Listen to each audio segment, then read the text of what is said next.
अस्सलाम वालेकुम दोस्तों, फूड ट्यूब चैनल के साथ मैं हूं मोहम्मद इरफान। दोस्तों आज मैं आपको दाल वाला पराठा बहुत ज़बरदस्त बनाने का तरीका सिखाऊंगा। आपने इसको ज़रूर बनाना है। ये उबली हुई मैंने दाल ले ली है, इसको मैंने बॉईल कर लिया था ऑलरेडी। अब इन सब चीज़ों को मैं मिक्स कर दूंगा, मैं आपको बताता हूँ। सबसे पहले मैंने दाल ले लिया है, उसके बाद मैंने ये धनिया ले लिया है, उसके बाद दोस्तों मैं इसके अंदर पुदीना ऐड करूँगा। उसके बाद दोस्तों ये अदरक लहसुन कुटी हुई डालूँगा। ये मैं इसके अंदर दोस्तों सब्ज़ मिर्च, हल्दी और नमक डालूंगा।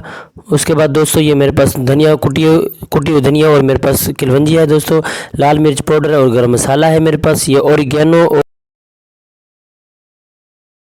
इसको सबको मिक्स करके इसके अंदर मैं अब प्याज डाल के इन सब चीज़ों को मिक्स करके इनको मैं कुक कर दूंगा। ये देखो मैंने इसके अंदर प्याज डाल दिया दोस्तों। एक बेलना ले लिया है, वो आटे की रेसिपी मैंने अपनी नीचे डिस्क्रिप्शन में दे दूंगा। इसको मैं हाथों को ऑयल लगाकर छोटे छोटे मैं पेड़े बनाऊंगा। पेड़े बनाकर इनको फिर मैं थोड़ी देर कवर करके इनको ये देखें रख दूंगा। घी या ऑयल लगाकर ये मैंने पैन ले लिया है, इसके अंदर मैंने घी डालकर इसके अंदर जो मैंने दाल का मिक्सचर बनाया था इसके अंदर दाल को मैं कुक करूँगा। इसका जो पानी है वो मैं खुश्क कर लूँगा।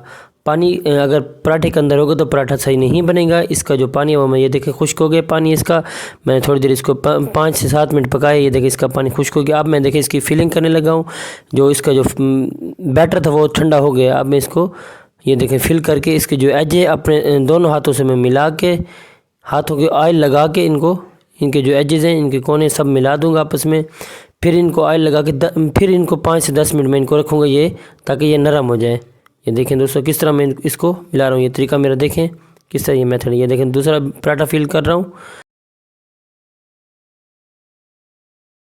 एक तवा ले लिया, उसके ऊपर मैंने ऑयल अप्लाई कर दिया है। ऑयल डाल के ये देखें हाथ की मदद से मैं पराठे को बेल के इसके ऊपर घी लगाते हुए पराठे को मैं तवे के ऊपर पका रहा हूँ। साथ साथ घी भी लगाता रहूँगा और इसको साथ साथ पलटता भी रहूँगा और पकाता रहूँगा। दूसरा पराठा अब मैं पकाने लगा हूँ। ये देखें दोस्तों घी लगा के इसको पकाऊंगा। बहुत ज़बरदस्त सा पराठा तैयार हो गया है। खुशबू इसकी बहुत ज़बरदस्त सी आ रही है। आपने इसको ज़रूर बनाना है, ज़रूर ट्राई करना है। इंशाल्लाह आपको मज़ा आएगा खाने में भी और बनाने में भी। आपने मेरे चैनल को ज़रूर सब्सक्राइब और लाइक करना है। ये देखें दोस्तों ये प्रेजेंटेशन के लिए हाजिर है। इसको मैं 4 हिस्सों में कट कर लूँगा। तो दोस्तों मेरे चैनल को लाइक सब्सक्राइब करें। अगली वीडियो तक दीजिए इजाज़त। देखते रहिए मेरा फूड ट्यूब चैनल। अल्लाह हाफिज़।